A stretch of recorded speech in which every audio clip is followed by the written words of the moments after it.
Hey guys, Ryan from Spyker Workshop, and I got my tank all ready to go. The 1/6 scale Dragon Sherman. I got both the tracks assembled and a bunch of stuff wired up on the inside, and I'm going to be taking it outside to show you guys its performance. I'm just going to quick go over the electronics. I'm running one of these radios, and this actually has a V-Mix in it. It's for airplanes, but what it does is it makes the tank easy controls, like forward, backwards, and then left and right. I'll probably end up putting it all on the same stick later, but for now I'm just using it like this. And then for the actual electronics inside of here, I'm using two Hobby Wing speed controllers. They're waterproof and they can handle like 60 amps. They can use 3-cell LiPos also, which is what I'm running. And they have a selector switch to go from forward to reverse instantly. So it's not like most ESCs out there that have a brake, so it's like a delay to go into reverse. These is just instant, which is nice. And then there's the receiver for it, just 2 channels for now. And then I wired in a power switch underneath the hull. The track won't be able to really, like, there's no way the track will ever bump up to hit it. So it's pretty safe there and really easy to access once I get the top stuff done. And then the batteries I'm just using 2 3-cell LiPos wired in parallel, so it's still just 12 volts. And yeah, so I'm gonna do a bunch of off-road tests, so check it out coming up here.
So one last test I want to show you guys is I have this 22-pound case of water on top of the tank, just to show you its performance.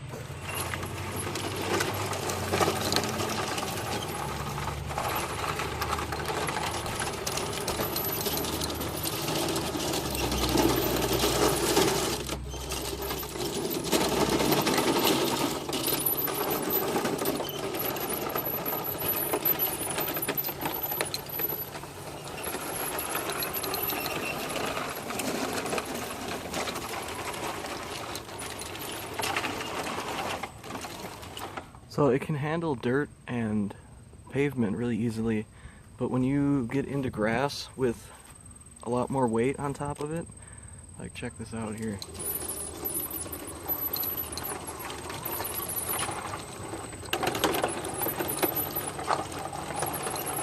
The extra weight makes it a lot harder to turn in grass.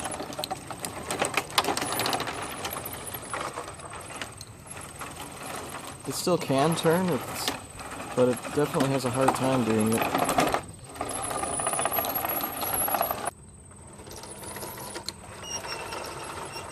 Like if you drive in the grass, it really can't pull off a neutral turn. You can see the front track actually starts slipping up over the bogey wheel. And that's really because the extra weight on this type of grass just makes it too hard to actually turn. If you look, if I try to actually push the tank like sideways, it's just, you know, the grass itself like pulls the track underneath it. But you can still handle this terrain, you just gotta drive more carefully. Just turn slower or back up a lot, you know.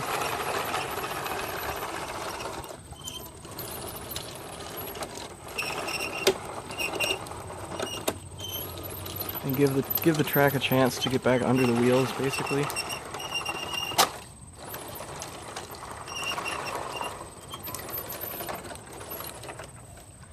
But then, like I said, you can see once it gets to like sand or dirt that the performance is a lot better.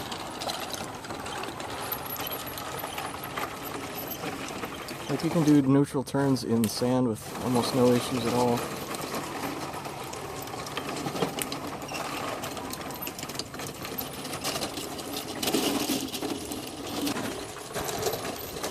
And you can see it has plenty of power to pull itself up hills and stuff. It's just turning is an issue in grass.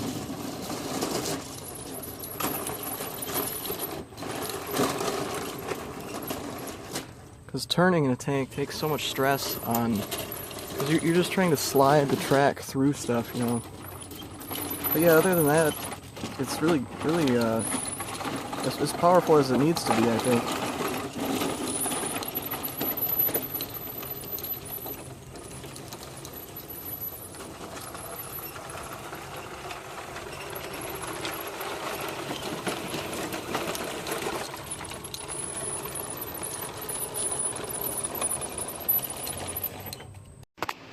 So this is after all the tests that I've done, and the motors they're pretty warm, but they're not hot, and they pretty much got really warm just because of the 22-pound water case that was being driven around on top of it.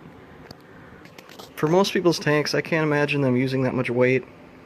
Most people's tanks weigh as much as they do right now because they're using a lot of metal upgrades and stuff. But the tank right now it's pretty lightweight.